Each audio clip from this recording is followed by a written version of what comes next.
Hello, everyone. I hope that you're doing amazing wherever you are in the world. My name is Boom Shikha, and I welcome you to my channel. As always, I'm so grateful that you're listening, subscribing, and commenting. I really appreciate the support. As you can see, I'm back indoors again. I don't think I'll be going back out again for a while.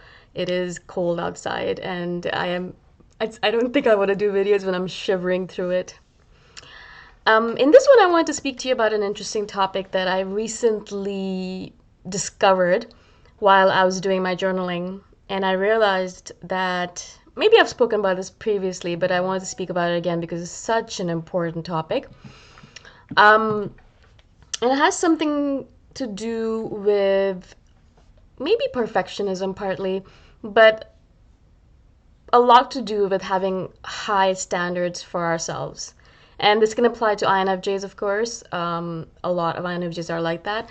But in general, anyone who has an extremely high standard for themselves, or more specifically, they're extremely harsh on themselves, I think this video would apply to them. So for myself, I've noticed that I do this thing to myself. I like to torture myself in this manner, and as soon as I noticed it, I was like, "What am I doing? Why am I being so basically violent against myself? Like I'm not being kind to myself. I'm being cruel to myself in this manner." And the idea is that I was sitting down and I was doing my goals for the day, and checking things off and all that. I love doing that. It's my favorite thing to do. I love doing things and then checking them off and being like, yes, I feel accomplished. And then one of my things on my to-do list that I've added recently was because I was not doing it enough, and I really think that's important for me to read more. So I put it on my list, read 10 minutes a day. That's it. I don't need to read more than that. If I read 10 minutes a day, I'll be able to finish a book in 2 or 3 weeks, or maybe even 4 weeks, depending on how long the book is. And so that's perfect. That's all I need to do. I don't need to go crazy about it, because that's what I do. I go crazy about it, and then I don't actually. So I'll read for like an hour a day, an hour one day, and then not read for like another week, right? So that's not what I want. I want to be a little bit more consistent with it. So I was like, all right, like 10 minutes a day is totally doable. I can kind of do it in the middle of things. I can take a little bit of a break. I can do it while I'm eating, things like that, right? Even though I like to not do anything else while I'm eating. But yeah, I can multitask with it. And I got an audiobook recently, and I was reading it, listening to it. And I realized, when I was checking off, did I read today? Even though I had listened to the audiobook for 10 minutes, I thought to myself, but no, I didn't actually read. I didn't actually sit down and pick up a book or a Kindle or whatever and flip the pages and read. I actually just listened to the book while I was walking around, which is sometimes what I do. I go for walks and I listen to books. And so in my head, I was like, no, that's not right. You're cheating. You're cheating, Boom, and you can't do that. And so you can't check off this thing for today, right? And then I started thinking to myself, okay, who made up this rule that listening to an audiobook is not the same as reading a book? And why that does it have to be that I sit down and read a book?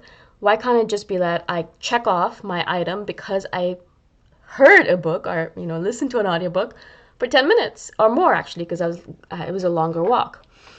But it was interesting to me in my head how I had to really reconcile this idea with myself and really be like, I had to convince myself of the fact that yes, you actually did read today, even though it wasn't actually sitting down and reading a book. You did listen to a book and you did garner those ideas and you did get those ideas into your head, which is basically the idea of reading. And so, yes, you did read. And, that kind of brought up for me the thought process that, how many of these things am I doing every single day, but I'm imagining that I don't do because I have this weird, random, convoluted rule in my head that precludes that item, right? Basically, I was like, no, I didn't read because I listened to the audiobook. And this is just one idea that I had in my head, and I had to be like, no, Boom, you're wrong. You actually did listen to an audiobook. You did read. Just because you listen to it doesn't mean it's not read, right? And so I was kind of thinking to myself, okay, this is just one thing. How many other things am I doing to myself, torturing myself? Or how many different things am I doing every day, but I'm not actually putting it on my list or not actually congratulating myself for it or not feeling happy about doing it because I've made up this rule that, oh no, it has to be done this particular way. And I did it that way. So that means that I did not actually do it, right? And it's so odd because, again, another thing that I can share with you that I do as well is that I have a blog. You might know about it, the millionairehippie.com. It's linked in the description below if you want to check it out. It's nothing special. It's just my thoughts on things. And, I sometimes on days when I have to write on that blog, I will in my head think, oh, I didn't do any writing today. I did do writing. I wrote for my blog, but because it wasn't the story that I was writing, in my head I'm thinking, oh, right, I didn't write fiction today, so that means I didn't write at all, even though I did write, right? Right. And so the thing is that, again, this is another way that I, in my head, play games with myself and tell myself, oh, right, no, I didn't do any writing today, even though I might have written 1,000-word blog post, but no, I didn't write a story or fiction, so therefore I didn't do any writing. And this is one of the ways that, high achievers or people who are just extremely harsh on themselves, we kind of put ourselves down. We're kind of playing a game against ourselves. And we're kind of, we're not on our own side, right? We're always kind of looking for ways to be like, oh, are you trying to cheat? Are you trying to do something where you've done more, you're telling yourself you've done more than you actually have? And so we kind of like do this to ourselves. And as I've said in a video previously where I said, are you on your side or not? This is another way that we're not on our side. We're not taking our own side. We're not letting ourselves off the hook. Because if you kind of think about it this way, and I'm going to do a video on this, if you look at your friend and, she just listened to the audiobook and she's like, oh yeah, I read today. I listened to an audiobook. Would you think to yourself, no, you didn't. You cheated. You cheater. How dare you? You're supposed to sit and read a book, not actually listen to a book and things like that. You'd be like, cool, great, awesome. What was the book about? I think you would do that. Hopefully you would do that. But in general, as I said, we are mostly extremely harsh on ourselves, harsher on ourselves than on other people. And then we kind of make up these rules. And if we don't follow these rules to a T, like it has to be exactly done that way. For example, if you have this idea in your head that, oh, I need to sit down at a desk and I need to read my book with absolute peace and quiet, and I need to read it from cover to cover, otherwise I haven't read it all, then I am not going to say that I read, right? Like if you have this particular rule in your head, it has to be followed exactly to a T. And if you don't follow it even in one little way, it means that you didn't actually follow the whole, and you didn't actually do the entire thing, right? And so this way we kind of push ourselves down. We berate ourselves, we torture ourselves, we tell ourselves we didn't do what we're supposed to be doing. And we don't allow ourselves to feel victorious or in a celebratory mood because we did what we were supposed to do. Yeah, we're like, no, but you didn't do it that way, and you're supposed to do. We kind of make up these stupid rules.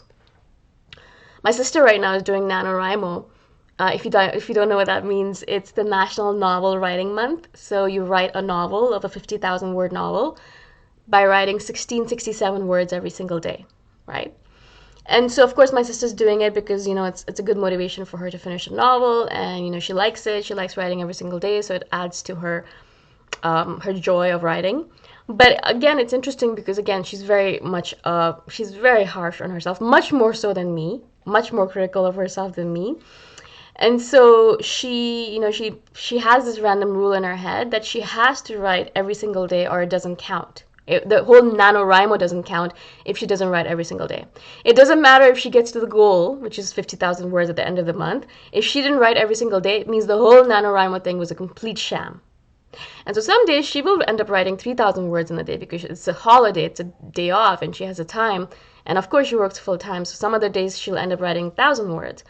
All in all, it averages out to 1667, and she did end up writing 50,000.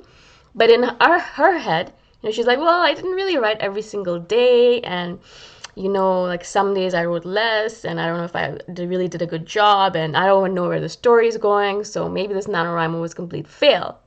Well, not really, right? The whole point of NaNoWriMo, NaNoWriMo, if you're wondering, is that you finish a novel because it kind of motivates you or makes you realize that, yeah, I can finish a novel.